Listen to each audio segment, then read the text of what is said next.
2023 model grand Vitara alpha. നമുക്ക് detail ആയിട്ടൊന്ന് നോക്കാം.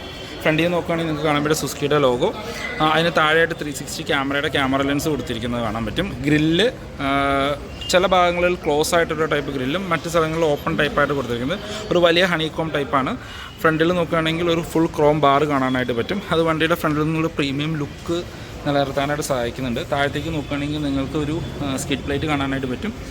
ഒരു 210 mm ആണ് ഇതിൻ്റെ ഗ്രൗണ്ട് ക്ലിയറൻസ് വരുന്നത്. ഇത് indicators plus day time running ലൈറ്റുകളാണ്. ഒരു 3 ജുവൽ ടൈപ്പായിട്ട് വരുന്നത്. LED ആയിട്ടാണ് കൊടുത്തിരിക്കുന്നത്. താഴത്തേക്ക് വരികയാണെങ്കിൽ LED പ്രൊജക്റ്റഡ് ഹെഡ്ലൈറ്റ് കാണാനായിട്ട് പറ്റും. ഇതിവിടെ ബ്ലാക്ക് കളറാണ് കൊടുത്തിരിക്കുന്നത്. ഇത് ആക്സസറി ആയിട്ട് ഇവിടെ സിൽവർ ഇൻസൈറ്റ് കാര്യങ്ങളൊക്കെ കൊടുക്കാനായിട്ട് പറ്റും.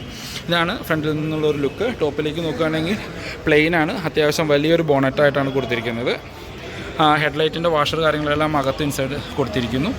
വൈപ്പേഴ്സ് ബ്ലാക്ക് ആൻഡ് ചെയ്ത് ഇറക്കി വെച്ചിട്ടുണ്ട്. അതുകൊണ്ട് മെനകേടൊന്നുമില്ല. നമ്മൾ ഫ്രണ്ടിൽ നിന്ന് നോക്കുകയാണെങ്കിൽ നമുക്ക് വണ്ടി ഓടി വരുമ്പോൾ വൈപ്പർ കാര്യങ്ങളൊന്നും അങ്ങനെ വിസിബിൾ ആവില്ല. വശങ്ങളിലേക്ക് വരികയാണെങ്കിൽ നമ്മളുടെ ശ്രദ്ധയിൽപ്പെടുന്ന ഒരു ബ്ലാക്ക് ക്ലാഡിങ് ഇങ്ങനെ കാണാനായിട്ട് പറ്റും. അത് വണ്ടിയുടെ ഫ്രണ്ടിൽ നിന്ന് ഇവിടുന്ന് തുടങ്ങി ബാക്ക് വരെ നീളുന്ന ഒരു ബ്ലാക്ക് ക്ലാഡിങ് ആണ് കൊടുത്തിരിക്കുന്നത്. അലോയ് വീൽസിലേക്ക് വരികയാണെങ്കിൽ 17 ഇഞ്ചാണ് alloy wheels. Diamond cut alloy wheels ആണ് കൊടുത്തിരിക്കുന്നത്. നടുക്ക് സുസുക്കിയുടെ ഒരു ലോഗോ കാര്യങ്ങളൊക്കെ കൊടുത്തിരിക്കുന്നു. ഇതിലേക്ക് നോക്കുകയാണെങ്കിൽ നിങ്ങൾക്ക് ഡിസ്ക് ബ്രേക്ക് കാണാനായിട്ട് പറ്റും. ഇത് ഫ്രണ്ടിലും ബാക്കിലും ഡിസ്ക് ബ്രേക്കുള്ള മോഡലാണ്. പിന്നെ മിററിലേക്ക് നോക്കുകയാണെങ്കിൽ സൈഡിങ് ഇൻഡിക്കേറ്റേഴ്സ് ഇൻസേർട്ട് ചെയ്തിരിക്കുന്നു. ഇവിടെ 360 ക്യാമറയുടെ ലെൻസ് കാണാനായിട്ട് പറ്റും. ഇതാണ് ഓൾ ടുഗദർ സൈഡിൽ നിന്നുള്ളൊരു വ്യൂ. ഇവിടെ ഒരു ക്രോം ഗാർണിഷ് പോകുന്നുണ്ട്. ഓൾ ടുഗദർ ഈ എൻഡ് വരെയാണ് ആ ക്രോം ഗാർണിഷ് പോകുന്നത്. ഗ്ലാസ്സിലേക്ക് നോക്കുകയാണെങ്കിൽ ഒരു ടിൽറ്റ് ചെയ്ത ഗ്രീനിഷ് കളറിൽ ടിൽറ്റ് ചെയ്തൊരു ഗ്ലാസ്സാണ്. നിങ്ങൾക്കിവിടെ കീലെസ് എൻട്രിയുടെ റിക്കോർഡ് സെൻസർ കാര്യങ്ങൾ കാണാനായിട്ട് പറ്റും. ടോപ്പിലേക്ക് നോക്കുകയാണെങ്കിൽ ഒരു റൂഫ് റെയിൽ വന്നിട്ടുണ്ട്. ഒരു പനോറമിക് സൺ റൂഫ് അതിൻ്റെ മുകളിൽ കാണാനായിട്ട് പറ്റും. അത് ഡീറ്റെയിൽ ആയി നമുക്ക് അകത്ത് വരുമ്പോൾ നോക്കാം. പിന്നെ ഷാർക്ക് ഫിന്നാൻ്റെ വന്നിരിക്കുന്നു. ഇവിടേക്ക് വരുമ്പോൾ നിങ്ങൾക്കൊരു സിൽവർ ഇൻസേർട്ട് കൂടെ കാണാനായിട്ട് പറ്റും. അത് ആ വണ്ടിയുടെ ഒരു ബ്ലൂ കളറിൻ്റെ ഒരു ലുക്ക് എൻഹാൻസ് ചെയ്യാനായിട്ട് സഹായിക്കുന്നുണ്ട്. ഇതാണ് ബാക്കിൽ നിന്നുള്ളൊരു വ്യൂ. ടോപ്പിലേക്ക് നോക്കുകയാണെങ്കിൽ നമുക്ക് ഹൈ മൗണ്ടഡ് സ്റ്റോപ്പ് ലാമ്പ് കാണാനായിട്ട് പറ്റും. ഇവിടെ ഒരു സ്പോയിലർ പോലെ തോന്നിക്കുന്ന ഒരു ചെറിയ ഭാഗം കൊടുത്തിരിക്കുന്നു. ചെറിയൊരു സ്പോയിലർ. ഗ്ലാസ്സിലേക്ക് വരികയാണെങ്കിൽ ഡിഫോഗറുള്ള ഗ്ലാസ്സാണ്. വൈപ്പർ കൊടുത്തിരിക്കുന്നു. ലൈറ്റ്സിലേക്ക് വരികയാണെങ്കിൽ ഫുൾ LED ലൈറ്റ്സാണ് ബാക്കിൽ കൊടുത്തിരിക്കുന്നത്. ഇത് ബ്രേക്ക് ലൈറ്റ്, ഇത് രണ്ടും പാർക്ക് ലൈറ്റ് എന്നുള്ള രീതിയിലാണ് കൊടുത്തിരിക്കുന്നത്. ഈ ലൈൻ ഫുള്ളായിട്ട് ഇങ്ങനെ കത്തി നിൽക്കുന്ന ഒരു രീതിയിലാണ്. നൈറ്റ് കാണാൻ നല്ല ഭംഗിയാണത്. നടുക്ക് സുസുക്കിയുടെ ലോഗോ ഗ്രാൻഡ് വിറ്റാറാന്ന് കൊടുത്തിരിക്കുന്നു. ഇത് സ്മാർട്ട് ഹൈബ്രിഡ് മോഡൽ ആയതുകൊണ്ട് അതിൻ്റെ ബാഡ്ജിങ് കൊടുത്തിരിക്കുന്നു. ഇവിടെയാണ് താഴെ കാണുന്നത് ഒരു റിഫ്ലക്ടറാണ്. ഇവിടെ ഇൻഡിക്കേറ്റേഴ്സ് ഇവിടെ ഇൻസേർട്ട് ചെയ്തിരിക്കുന്നു. ഇത് റിവേഴ്സ് ലൈറ്റാണ് കൊടുത്തിരിക്കുന്നത്. ഇതാണ് ഓൾ ടുഗദർ ബാക്കിൽ നിന്നുള്ളൊരു ലുക്ക്. ബൂട്ടൊന്ന് നമുക്ക് ഓപ്പൺ ചെയ്ത് നോക്കാം. ക്യാമറയുടെ അടുത്ത് തന്നെ ഒരു ബട്ടണായിട്ടാണ് ബൂട്ട് ഓപ്പൺ ചെയ്യാനായിട്ട് കൊടുത്തിരിക്കുന്നത്. നമുക്കിവിടെ ബൂട്ടിനകത്ത് അടയ്ക്കുന്ന സമയത്ത് ഹോൾഡ് ചെയ്യാനായിട്ടുള്ളൊരു എന്താ പറയുക ഹാൻഡിൽ പോലെ ഒരു ഭാഗം കൊടുത്തിരിക്കുന്നു. അകത്തേക്ക് നോക്കുകയാണെങ്കിൽ പാഴ്സൽ ട്രേ കാണാനായിട്ട് പറ്റും. ടോപ്പ് ആൻഡ് ആൽഫ ആയതുകൊണ്ട് പാഴ്സൽ ട്രേ കമ്പനി വരുന്നുണ്ട്. 373 ലിറ്ററിൻ്റെ മാസീവ് ബൂട്ടാണ് വരുന്നത്. ഇവിടെ 2 ഹുക്കുകൾ കൊടുത്തിരിക്കുന്നു. സീറ്റ് നിങ്ങൾക്ക് കാണാൻ പറ്റും. 60-40 സ്പ്ലിറ്റ് ചെയ്യാൻ പറ്റുന്ന സീറ്റാണ്. ഇവിടെ ഒരു ലൈറ്റ് കൊടുത്തിട്ടുണ്ട്. 12 വോൾട്ടിൻ്റെ ഒരു ചാർജിങ് പോർട്ട് കൊടുത്തിട്ടുണ്ട്. സ്പെയർ വീൽ നോക്കുകയാണെങ്കിൽ ഫുൾ സൈസ് ആയിട്ടുള്ളൊരു സ്പെയർ വീലാണ് കൊടുത്തിരിക്കുന്നത്.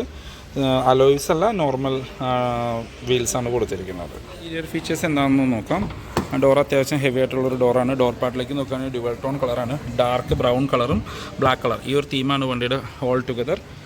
ലെതർ ഫിനിഷൊക്കെ തോന്നിക്കുന്ന ഒരു മെറ്റീരിയലാണ് ഇവിടെ കൊടുത്തിരിക്കുന്നത്. ഇവിടെ ഒരു പിയാനോ ബ്ലാക്ക് കൊടുത്തിരിക്കുന്നു. ഒരു സിൽവർ ഇൻസേർട്ട് കൊടുത്തിരിക്കുന്നു. ഡോർ ഹാൻഡിൽസ് കൊടുത്തിരിക്കുന്നത് ക്രോം കളറിലാണ്. പവർ വിൻഡോൻ്റെ സ്വിച്ചസ് കൊടുത്തിരിക്കുന്നു. Lock and unlock, mirror control ചെയ്യാൻ സ്വിച്ച് കൊടുത്തിരിക്കുന്നു. ഒരു വലിയ 1 ലിറ്റർ ബോട്ടിൽ ഹോൾഡ് ചെയ്യാൻ പാകത്തിനുള്ളൊരു ഡോർ പോക്കറ്റ് കൊടുത്തിട്ടുണ്ട്.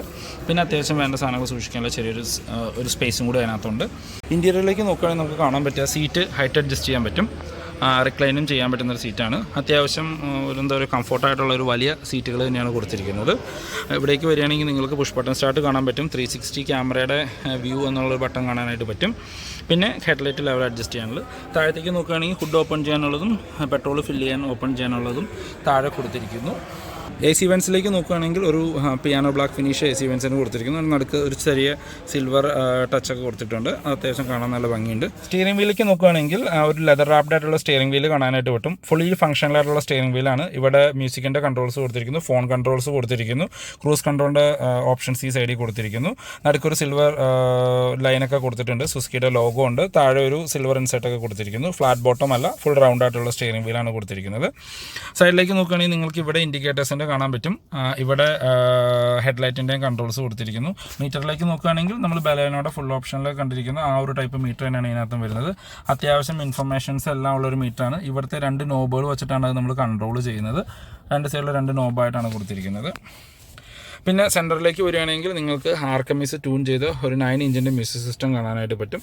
അത്യാവശ്യം നല്ല ക്വാളിറ്റിയുള്ള ഒരു മ്യൂസിക് സിസ്റ്റമാണ്. പിന്നെ ഇതിനകത്ത് 360 ക്യാമറയുടെ ഓപ്ഷൻസ് ഉണ്ട്. ആ വ്യൂ എന്നുള്ള ബട്ടണിൽ ഞെക്കുകയാണെങ്കിൽ നമുക്ക് ഇങ്ങനെ 360 ക്യാമറയുടെ ഓപ്ഷൻസ് കാണാനായിട്ട് പറ്റും. ഇവിടെ ഒരു ഹസാർഡ് ലൈറ്റ് കൊടുത്തിരിക്കുന്നതെന്ന് കാണാം. അതൊരു റൗണ്ട് ഷേപ്പിൽ അത്യാവശ്യം നല്ല ഭംഗിയുണ്ട്. AC വെൻറ്റിന് ചുറ്റും സിൽവർ ഇൻസൈഡ് കാര്യങ്ങളൊക്കെ കൊടുത്തിരിക്കുന്നു. ഓട്ടോമാറ്റിക് ക്ലൈമറ്റ് കൺട്രോൾ AC ആണ് വരുന്നത്. ഇതിപ്പോൾ സ്വിഫ്റ്റിലും നമ്മളുടെ ബലേനോയിലൊക്കെ ഫുൾ ഓപ്ഷനിലും ബ്രേസയിലൊക്കെ കാണുന്ന സെയിം ഇത് തന്നെയാണ് ഇതിനകത്തും കൊടുത്തിരിക്കുന്നത്. താഴത്തേക്ക് വരികയാണെങ്കിൽ നിങ്ങൾക്ക് ട്രാക്ഷൻ കൺട്രോളിൻ്റെ ഒരു ബട്ടൺ കാണാൻ പറ്റും. ഓട്ടോ സ്റ്റോപ്പ് സ്മാർട്ട് ഹൈബ്രിഡുള്ള മോഡലാണ്. അതിൻ്റെ ഒരു ബട്ടൺ നിങ്ങൾക്ക് ഇവിടെ കാണാനായിട്ട് പറ്റും. ഇവിടെ 12 വോൾട്ടിൻ്റെ ഒരു ചാർജിങ് പോർട്ട് കൊടുത്തിരിക്കുന്നു. ഇവിടെ USB കണക്ട് ചെയ്യാനുള്ള ഒരു ഓപ്ഷൻ കൊടുത്തിരിക്കുന്നു. ഇത് മാനുവൽ ഗിയർ ബോക്സ് ഉള്ള മോഡലാണ്. അതിൻ്റെ ഗിയർ ലിവർ കാണാനായിട്ട് പറ്റും. അതിന് ചുറ്റും ഒരു സിൽവർ ആൻഡ് എന്താ പറയുക പിയാനോ ബ്ലാക്ക് ഫിനിഷ് കൊടുത്തിട്ടുണ്ട്. ഇതാണ് മാരുതിയുടെ കീ. നമ്മുടെ നോർമൽ നെക്സ്റ്റ് സൈഡിലുള്ള ബ്ലാക്ക് കീ തന്നെയാണ് വരുന്നത്. ലോക്ക് ആൻഡ് അൺലോക്ക് ഈ 2 ഓപ്ഷൻ മാത്രമാണ് ഉള്ളത്. ഇവിടെ ചെറിയൊരു സ്റ്റോറേജ് സ്പേസ് കാര്യങ്ങളൊക്കെ കൊടുത്തിരിക്കുന്നു. ഇവിടെ നോക്കുകയാണെങ്കിൽ നിങ്ങൾക്ക് ചെറിയ കീ ഒക്കെ വയ്ക്കാൻ പറ്റുന്ന സ്റ്റോറേജ് സ്പേസ് ഇവിടെ കാണാനായിട്ട് പറ്റും. നമുക്ക് 2 കപ്പ് ഹോൾഡേഴ്സ് കൊടുത്തിട്ടുണ്ട്. ഇത് ഹാൻഡ് ബ്രേക്കാണ്. സെൻറ്റർ ആംറെസ്റ്റ് കാര്യങ്ങളെല്ലാം കൊടുത്തിട്ടുണ്ട്. അത് നമുക്ക് മൂവ് ചെയ്യാൻ പറ്റുന്ന ടൈപ്പുള്ള സ്ലൈഡ് ചെയ്യാൻ പറ്റുന്ന സെൻറ്റർ ആംറെസ്റ്റാണ് കൊടുത്തിരിക്കുന്നത്. അതിനകത്ത് ചെറിയൊരു സ്റ്റോറേജ് സ്പേസ് കാര്യങ്ങളൊക്കെ ഉണ്ട്. അത്യാവശ്യം ഡീപ്പായിട്ടുള്ള സ്റ്റോറേജാണ്. ഡാഷ്ബോർഡിലേക്ക് നോക്കുകയാണെങ്കിൽ അത്യാവശ്യം ഒരു 3 ടോൺ കളറാണ് വരുന്നത്. ബ്ലാക്ക്, ഒരു സിൽവർ ഫിനിഷ്, പിന്നെ ഡാർക്ക് ബ്രൗൺ കളറ്. ഗ്ലോ ബോക്സിലേക്ക് നോക്കുകയാണെങ്കിൽ പ്രത്യേകിച്ച് ഫീച്ചേഴ്സ് കാര്യങ്ങളൊന്നും കൊടുത്തിട്ടില്ല. അത്യാവശ്യം വലിയ സൈസായിട്ടുള്ള ഒരു ഗ്ലോ ബോക്സാണ് കൊടുത്തിരിക്കുന്നത്. ടോപ്പിലേക്ക് നോക്കുകയാണെങ്കിൽ നിങ്ങൾക്ക് കാണാൻ പറ്റിയ ഒരു ഹാൻഡിൽ ഇവിടെ കൊടുത്തിട്ടുണ്ട്. ഇത് പനോറമിക് സൺറൂഫ് ഉള്ള ഒരു മോഡലാണ്. ഇവിടെ സൺവൈസേഴ്സ് കൊടുത്തിരിക്കുന്നു. അതിനകത്ത് മിറർ ടൈപ്പാണ് കൊടുത്തിരിക്കുന്നത്. പ്ലസ് അതിനകത്തൊരു ലൈറ്റ് കാര്യങ്ങളും കൊടുത്തിട്ടുണ്ട്. ഡ്രൈവർ സൈഡിലും സൺറൈസേഴ്സ് കൊടുത്തിട്ടുണ്ട് വിത്ത് മിറർ ആൻഡ് ലൈറ്റ്. ആ ഒരു ഫംഗ്ഷനിലാണ് കൊടുത്തിരിക്കുന്നത്. നിങ്ങൾക്ക് ഇവിടെ ഒരു സൺഗ്ലാസ് ഹോൾഡർ കാണാനായിട്ട് പറ്റും. ഇവിടെ 2 റീഡിംഗ് ലൈറ്റുകൾ കൊടുത്തിരിക്കുന്നു. ഇവിടെ ഒരു മറ്റേ ബ്ലൂടൂത്ത് മൈക്കിൻ്റെ ഒരു ഗ്രില്ല് കാണാം.